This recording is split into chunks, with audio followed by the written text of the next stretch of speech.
Bonjour, c'est Cyril encore. On est le 16 mai 2023. Alors, je viens sur la trompette aujourd'hui encore. Et je viens proclamer le retour de notre Seigneur Jésus-Christ. Amen et alléluia. Soyons tous bénis, soyons remplis de sa joie. Amen. Alors, un lourd projet de cacher la pierre. Amen. Un lourd projet de cacher la pierre. Dans Matthieu 11, le verset 25, c'est dit: en ce temps-là, Jésus prit la parole et dit: je te loue, Père, Seigneur du ciel et de la terre, de ce que tu as caché ces choses aux sages et aux intelligents, et de ce que tu les as révélées aux enfants. Oui, Père, je te loue de ce que tu l'as voulu ainsi. Toutes choses m'ont été données par mon Père, et personne ne connaît le Fils si ce n'est le Père. Personne non plus ne connaît le Père si ce n'est le Fils, et celui à qui le Fils veut le révéler. Venez à moi, vous tous qui êtes fatigués et chargés, je vous donnerai du repos. Prenez mon joug sur vous et recevez mes instructions. Car je suis doux et humble de cœur, et vous trouverez du repos pour vos âmes. Car mon joug est doux et mon fardeau léger. Amen.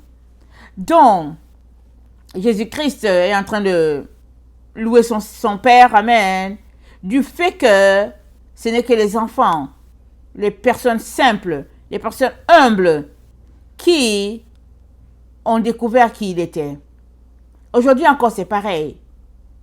Les personnes qui sont simples réussissent à mettre le doigt sur Jésus-Christ, réussissent à faire de lui leur sauveur, leur maître, leur tout.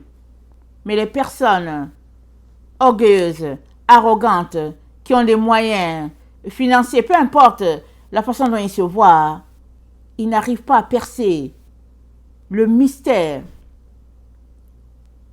du salut par Jésus-Christ. Ils n'arrivent pas. Alors, ils tâtonnent par-ci, par-là. Et souvent, quand ils étudient les Écritures, ils se rendent compte que ça n'a pas de sens. Et ils prennent ça sur eux de réécrire les choses pour que tout le monde puisse s'intégrer. Parce qu'ils se disent, c'est pas possible que ça soit si exclusif. Ils disent, mais non, Dieu est amour. Ça ne peut pas être ça. On va réécrire les choses. Et ainsi, on aura quand même du plaisir à aimer Jésus, et on va aussi faire nos activités. Mais ça aussi était comme ça du temps où Jésus a marché sur cette terre. Les pharisiens, qui étaient les hommes puissants, dans leurs différents grades, ont trouvé que ce qu'ils disaient, ça n'avait pas de sens. Ils ont vu Jésus faire des miracles. Eux, qui disent être les enseignants de la parole, n'arrivaient pas à en faire. Finalement, en conclusion, il fallait le tuer. Parce que la vie de Jésus-Christ montrait au peuple que c'est Jésus-Christ qui avait la vérité, mais que les autres, c'était des faux. Et ça, ils n'étaient pas capables de supporter ça. La jalousie les a tellement rongés qu'ils ont tenu un conseil. Ils ont dit, il faut l'éliminer. C'est tout ce qu'il nous reste à faire. Il faut l'éliminer. Il ne fait pas notre affaire. Et quand ils l'ont fait, amen, ça s'est encore répandu de plus belle. Quand les gens ont appris qu'il était ressuscité, les gens ont continué de lui donner leur vie. Et jusqu'aujourd'hui encore, il y a des gens qui donnent leur vie à Jésus. Et il y a d'autres qui font comme les pharisiens. Ils prennent ce qui les arrange et le reste, ils essaient de camoufler cela. Et on est dans le temps où Jésus-Christ revient. On est dans ce temps-là. Et Jésus-Christ lance un appel à tous ceux-là qui sont fatigués de ce qui se passe dans ce monde. Il dit, vous tous qui êtes fatigués et chargés, Il dit, venez à moi et je vous donnerai du repos. Prenez mon joug sur vous et recevez mes instructions. Amen. Ça, c'est au premier groupe qu'il dit. Il y a des gens qui sont fatigués. Il y a des gens qui sont chargés. Il y a des gens qui ne savent pas où se tourner. Et ils se tourneront vers Jésus. Parce que, en tout temps, quand tu lis le témoignage sur Jésus, hors de tout doute, tu sais qu'il y a quelque chose avec Jésus-Christ. Quelque chose de divin. Et si tu es vraiment quelqu'un qui a tout essayé et qu'il ne te reste plus rien et que ton problème est toujours là, si tu essaies Jésus, très souvent c'est ça, ça marche. Généralement, pourquoi les gens ne veulent pas Jésus? C'est parce qu'ils trouvent que sa solution pour la vie éternelle, c'est trop simple. Alors, ils essaient de tâtonner par-ci, par-là, et ils finissent par être pris par les séductions de la vie. Mais tous ceux-là qui viennent à lui, humblement, en acceptant son message simple, ils sont sauvés. Et aujourd'hui encore, Jésus-Christ lance cet appel-là. Il dit, tous ceux-là qui veulent la vérité, tous ceux-là qui sont fatigués de leur vie, Jésus-Christ vous dit, venez. Il y a de la place à la croix pour tout un chacun. Il dit, venez, venez. Il y a la place dans la maison du Père. Et vous trouverez du repos pour vos âmes. Maintenant, il y a un autre groupe à qui Jésus-Christ parle. Amen. C'est un second groupe. Le second groupe, c'est le groupe des rebelles. Ils veulent rien savoir. Et ce groupe-là aussi, à ce groupe-là, Dieu a un message. Dieu dit, un jour de vengeance est dans son cœur. Pour tous ceux-là qui s'affichent en ennemi de Dieu, Dieu dit, il y a un jour de vengeance que Dieu a prévu. Il a mis en place pour tout ce groupe-là. Dans Ésaïe 63, le verset 4 à 6, voilà ce qui est dit. Ésaïe 63, le verset 4 à 6. Car un jour de vengeance était dans mon cœur, et l'année de me racheter est arrivée. Je regardais et personne pour m'aider. J'étais étonné et personne pour m'aider. J'étais étonné et personne pour me soutenir. Alors mon bras m'a été en aide et ma fureur m'a servi d'appui. J'ai foulé les peuples dans ma colère. Je les ai rendus ivres dans ma fureur et j'ai répandu leur sang sur la terre. Donc à tous ceux-là qui s'affichent en ennemis de Dieu, Dieu dit, un jour arrive, un jour de vengeance, où il payera ses ennemis. Ésaïe 59, le verset 16. L'Éternel voit d'un regard indigné qu'il n'y a plus de droiture.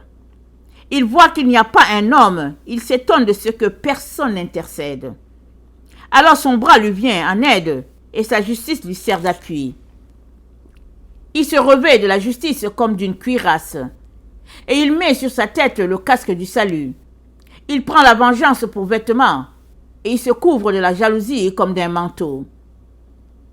Il rendra à chacun selon ses œuvres, la fureur à ses adversaires, la pareille à ses ennemis. Il rendra la pareille aux îles. On craindra le nom de l'Éternel depuis l'Occident et sa gloire depuis le soleil levant. Quand l'ennemi viendra comme un fleuve, l'Esprit de l'Éternel le mettra en fuite. Un Rédempteur viendra de Sion pour ceux de Jacob qui se convertiront de leurs péchés, dit l'Éternel. Alors il y a un Rédempteur qui vient de Sion. Amen. Notre Sauveur. Amen. Et l'agneau qui a été pourvu pour le salut de l'humanité. Et notre Dieu dit, tous ceux-là qui se convertiront, qui changeront leur voie, ils auront un Rédempteur. Ils seront sauvés. Mais pour tous ceux-là qui refusent la voie de Dieu, vengeance, rétribution de notre Dieu. Amen. Pourquoi? Parce que Dieu est celui qui t'a créé et il t'a envoyé sur la terre pour quelque chose, parce que la terre, c'est le marchepied de Dieu. La terre c'est le paradis de Dieu. Amen. C'est un paradis ici. Il a placé l'homme dans le meilleur endroit. Il a construit. Il a déclaré par sa bouche, premier jour, deuxième, troisième, quatrième, il a bâti le monde. Et il a placé ses enfants, Adam et Ève, pour qu'ils fassent fructifier l'endroit où il voulait qu'ils vivent. Mais finalement, ils se sont laissés emporter par les voies du mal et finalement toute la terre a été corrompue. Toute la terre a été souillée. Et c'est normal que, étant le créateur de toutes choses, c'est normal que l'être humain lui rende compte. C'est normal. Parce que si tu as un supérieur qui te dit fais ceci, fais cela, il faut bien qu'à un moment donné, il vienne vérifier à quel niveau es-tu par rapport à ce qu'il t'a confié. Alors, on est à ce stade-là où Dieu, qui est le Dieu de justice, rendra à chacun selon son œuvre. Alors c'est dit au verset 18, il rendra à chacun selon ses œuvres, la fureur à ses adversaires, la pareille à ses ennemis, il rendra la pareille aux îles, on craindra le nom de l'Éternel depuis l'Occident et sa gloire depuis le soleil levant. L'Éternel est celui que nous devons craindre. Et une fois qu'on craint l'Éternel, c'est dit, le commencement de la sagesse, c'est la crainte de l'Éternel. Les gens qui craignent l'Éternel marchent dans la sagesse divine et ils rendent honneur à qui de droit. Notre Dieu, c'est à lui que nous devons honneur, majesté, magnificence. C'est lui qui nous a créés. Donc, à tous ceux-là qui sont fatigués, il lance un appel, mais à tous ceux-là qui se dressent contre lui, il dit, un jour de vengeance arrive. Mais, on vient parler du troisième groupe. L'Éternel mentionne un troisième groupe qui est ici sur la terre, et c'est de ce groupe-là, c'est à ce groupe-là que le Seigneur parle en particulier, leur demandant de revenir de leur mauvaise voie, de leurs œuvres. Et ce troisième groupe, c'est ceux qui complotent pour cacher la pierre. Amen. La Bible dit,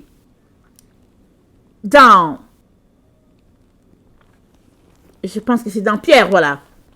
Dans 1 Pierre 2, excusez-moi. Dans 1 Pierre 2, c'est dit,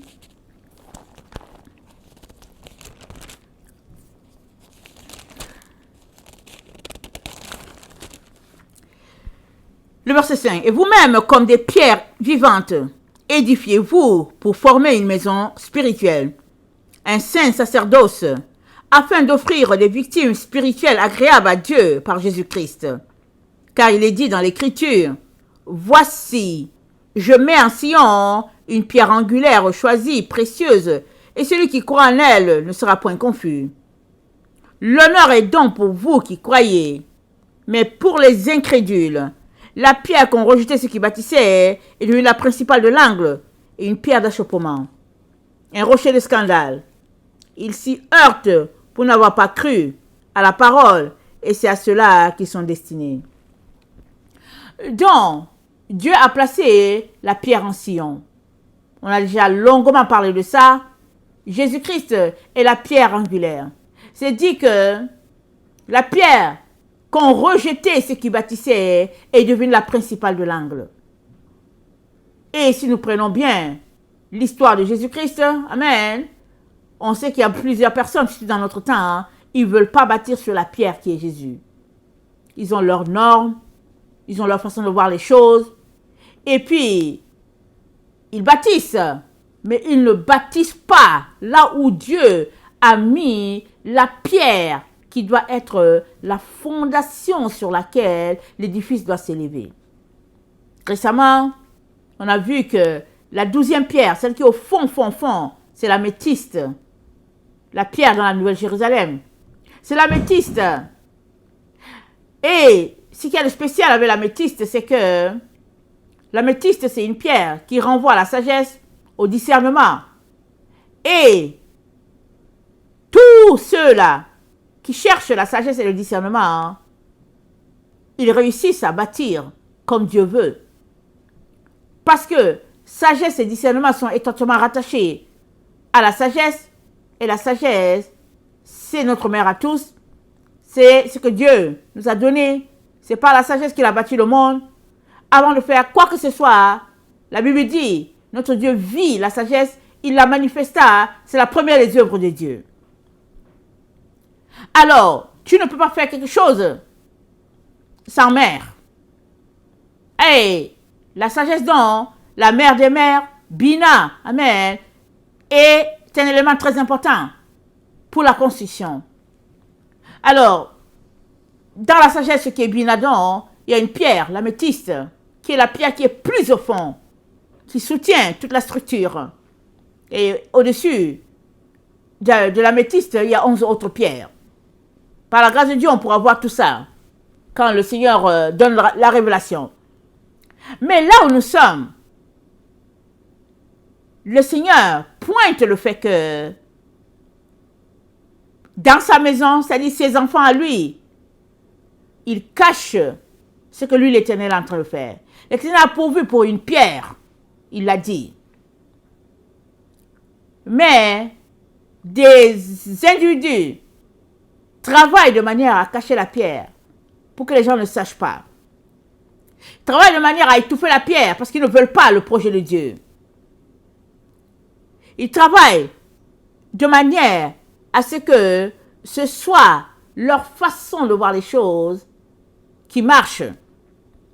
Et Dieu te dit de tout faire pour ne pas faire partie du groupe de ceux qui cachent la vérité. Parce que la vérité, elle ne peut pas être cachée. Elle se tient pour elle-même.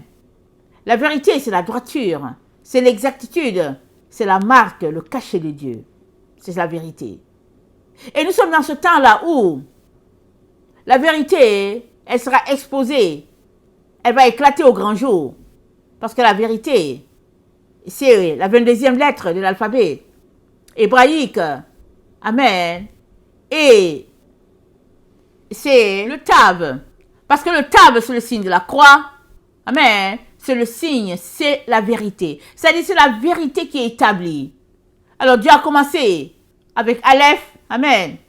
Et après Aleph, lui, Aleph, c'est notre Dieu, un seul Dieu unique. Amen. Et il a décidé qu'il va vivre avec ses enfants. Vivre au milieu de ses enfants. Il dit, ils seront mon peuple, je serai leur Dieu. J'habiterai au milieu d'eux. Alors Dieu, dans son plan, c'était vraiment de vivre comme un père au milieu de ses enfants. Amen. C'est ça qu'il a conçu. Donc il fallait qu'il se trouve une maison sur la terre. Mais quand une maison n'est pas construite, elle n'est pas maison. S'il n'y a pas de maison, on ne l'appelle pas maison, on l'appelle ça dehors ou bien peu importe l'endroit. Mais quand Dieu se choisit une maison, c'est parce que la maison existait déjà, n'est-ce pas? Elle s'est choisi une maison. Mais elle a choisi la maison de Marie. Parce que Marie, elle a marché selon la sagesse, selon les éléments, les normes établies par notre Dieu. Quand Dieu a cherché, qu'il était sur le point de venir sur la terre, quand il a cherché, il a vu que dans la maison de Marie, Bina était bien installée. Et c'est par là que Dieu est venu, par cette maison-là. Et c'est là qu'il a mis sa fondation. La fondation de la maison, il l'a mise dans l'enceinte de Marie. C'est là qu'il a mis. Tu ne peux pas bâtir en dehors. Alors les efforts sont faits depuis des générations pour cacher le chemin de la vérité aux gens. Et quand les gens découvrent la vérité, il y a un groupe qui veut toujours camoufler les choses. Ils ne veulent pas que les gens sachent. De telle sorte que un bon groupe est égaré. Mais la parole du Seigneur, elle demeure éternellement. Ce qui a été établi, ça a déjà été établi, on ne peut pas le changer. Dieu a établi l'endroit où sera la pierre angulaire. Et Dieu dit que tous ceux-là qui ont rejeté la pierre, cette pierre-là, elle est devenue un rocher de scandale. Et plusieurs s'y heurtent parce qu'ils n'ont pas cru. Et Dieu te dit de deux choses l'une. Soit tu crois à la pierre et puis tu t'écrases dessus pour qu'elle t'aide à construire. Soit tu combats la pierre et tu seras écrasé par la pierre. Le Seigneur te dit c'est l'un ou l'autre. sachant que ce n'est pas par des choses périssables, par de l'argent ou de l'or que vous avez été rachetés de la vaine manière de vivre que vous avez hérité de vos pères, mais par le sang précieux de Christ comme d'un agneau sans défaut et sans tache, prédestiné avant la fondation du monde et manifesté à la fin des temps à cause de vous. Prédestiné. Amen. Jésus-Christ, c'était l'agneau qui a été prévu. Et c'est dit qu'il a été prédestiné avant la fondation du monde. Donc, c'est dit dans le plan de Dieu. Et dans le temps dans lequel nous sommes, Dieu nous dit, c'est le temps où l'édifice de la Nouvelle Jérusalem est en train de s'élever. Amen. Et il invite tout un chacun à venir poser de sa fondation, de sa pierre, si on peut le dire ainsi, voilà, de sa pierre. Mais il y a un endroit où tu dois bâtir. Tu ne bâtis pas comme tu veux. Il y a cet endroit-là prévu. Et Dieu te dit que si tu ne bâtis pas là, la pierre, elle va t'écraser. Tu ne tiendras pas. Mais si tu veux bâtir, alors renonce à ta manière de bâtir et viens marcher selon les directives. Parce que dans Jude, il y a un seul verset. Hein? Alors, il n'y a pas d'autre chapitre. Dans Jude 12, il est dit, des rebelles, de tous ceux-là qui s'opposent à Dieu.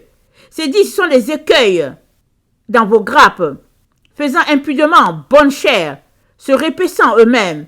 Ce sont des nuées sans eau, poussées par les vents, des arbres d'automne sans fruits, 2 fois morts, déracinés, des vagues furieuses de la mer, rejetant l'écume de leur impureté, des astres errants, auxquels l'obscurité des ténèbres est réservée pour l'éternité. C'est aussi pour eux qu'Enoch, le 7e, depuis Adam, a prophétisé en ces termes, voici le Seigneur est venu avec ses saintes myriades pour exercer un jugement contre tous, pour faire rendre compte à tous les impies parmi eux de tous les actes d'impiété qu'ils ont commis et de toutes les paroles injurieuses qu'ont proférées contre lui les pécheurs impies. Alors, il y a un jour où Dieu va venir rendre compte, constater ce qui se passe sur la terre. Nous sommes pleinement dans ce temps-là. Mais malgré cela, il y en a qui contestent toujours le plan de Dieu. Il y en a qui cachent la voie de Dieu. Ils travaillent d'arrache-pied pour que les gens ne sachent pas que voilà la direction est par là. Et le Seigneur vous dit de vous repentir. Vous qui savez que la direction est indiquée du côté de l'Est, le Seigneur vous dit de vous repentir. Parce que si vous ne vous repentez pas, il dit, vous serez écrasés par la pierre. Il faut que je vous dise la vérité. Il faut que je vous la dise. Soit vous suivez la direction que Dieu vous a indiquée en allant du côté de l'Est, parce que Dieu a établi sa doctrine à l'Est. Il a bâti son église à l'Est. L'église de Jésus-Christ est née en Orient. Ce n'est pas né en Occident, ce n'est pas né en Afrique. Non, non, non. En Orient. Toute la base a été placée là.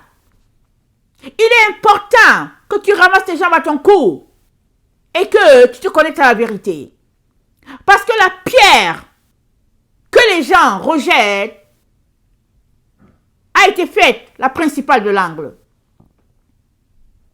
Et soit tu bâtis sur cette pierre, soit la pierre t'écrase. Et les prophéties ne mentent pas et ne mentiront pas, parce que c'est déjà écrit. Qu'est-ce qu'on vient de lire?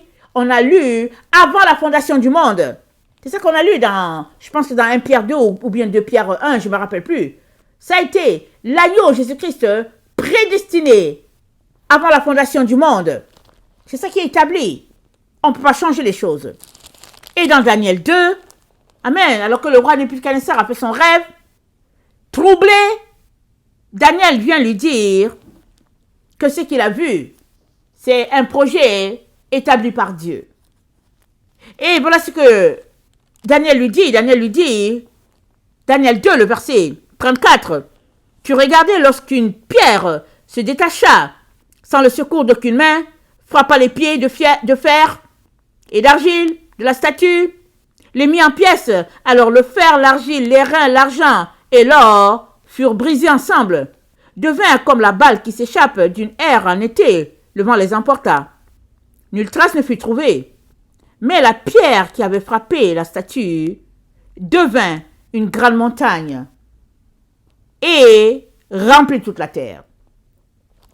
Et au verset 43, tu as vu le fer mêlé avec l'argile, parce qu'ils se mêleront par les alliances humaines, mais ils ne seront point unis l'un à l'autre, de même que le fer ne s'allie point avec l'argile. Dans le temps de ces rois, le Dieu des cieux suscitera un royaume qui ne sera jamais détruit, et qui ne passera point sous la domination d'un autre peuple. Il brisera, anéantira tous ces royaumes-là, et lui-même subsistera éternellement. Ce royaume, c'est la pierre, c'est Sion. Amen, la petite pierre. Dieu la compare à quelque chose de petit. Mais cette petite pierre frappe la grosse montagne, tout le système de Babylone mis en place par les hommes, et remplit toute la terre. Et Dieu te dit, ça y est, nous y sommes. Es-tu encore en train de courir après le néant? Dieu te dit, change vite, parce que son jugement ne tardera pas à s'exercer. Et tous les opposants goûteront à son jugement. Soit tu bâtis sur la pierre à l'endroit que Dieu a indiqué. Et alléluia. Merci Seigneur pour le salut qui te sera accordé. Soit la pierre t'écrasera. Voilà pourquoi le Seigneur m'a dit, dis-le clairement. Sois précis, dis-le clairement. Parce qu'il faut qu'ils sachent ce qui les attend. Et on est dans ce temps-là, chers frères et chères sœurs. On est dans ce temps-là. Ce n'est pas une menace. C'est tout simplement qu'il faut que tu saches la vérité. Et que tu poses des actions en ton âme et conscience. Parce que, aujourd'hui, si tu entends sa voix, n'endurcis pas ton cœur. C'est toujours un jour de salut. Si tu viens devant Dieu, les genoux au sol, en train de pleurer, en train de supplier, amen, Dieu va te faire grâce. Il va te faire grâce. Mais si tu viens avec les gros sabots et que tu essaies de corriger Dieu ou bien de te justifier sur quoi que ce soit, le Seigneur veut que tu saches que sa colère brûle. Sa colère brûle. Et il ne peut pas arrêter. Jusqu'à ce qu'il ait exercé son jugement, jusqu'à ce qu'il ait mis ses ennemis sous ses pieds. Parce que il s'oppose à son plan. Et puis, si tu bloques le projet de Dieu, si tu empêches Dieu de se révéler aux gens, pourquoi veux-tu que Dieu te ressorte dans sa gloire? Si tu empêches les gens d'entrer, toi-même tu n'entreras pas. Voilà pourquoi Dieu veut que tu saches clairement ce qui t'attend. Si tu n'es pas sur le point de changer tes voies. Que le Seigneur bénisse sa parole. Maranatha, Jésus revient. Amen et alléluia.